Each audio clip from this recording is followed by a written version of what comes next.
Okay guys, what you will witness today is the reassembling process of my BMW GS 1250. I'd like to go for an all black BMW GS. The more visible parts on this motorbike, I've chosen to go for a wet paint job in the original Black Storm from BMW. The luggage frames and the bump guards in the front around the cylinder head, I've chosen to just make a powder coating, which is much more affordable and I think also a bit more robust to damages and scratches. Yeah, let's see how it turns out in the end. If you're interested in the original paint codes to get those shiny metal flakes in the color, I will post that in the comment section. If you have questions about the paint job on a BMW, you can also write in the comments down below and ask me anything about it. So far so good. Now have fun and be curious about the final look of this beast.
guys, I think that's it. My all-new, all-black BMW GS 1250.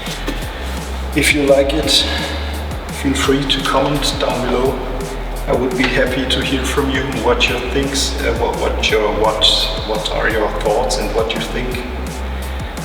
I'm quite happy and impressed with it. I really do like it, so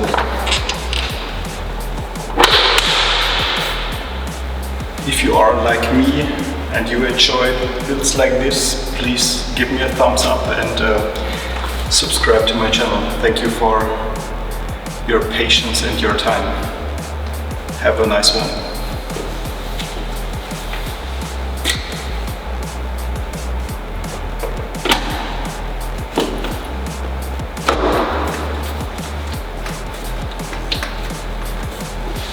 Okay guys, this is it. That's my all new, all black, powder coated, painted GS 1250. The part which I enjoy the most is the rear seat assembly, which is now completely black painted, which you can see here in the original BMW color, the Black Storm. I can put you the RAL code down below in this comment section. And that's it.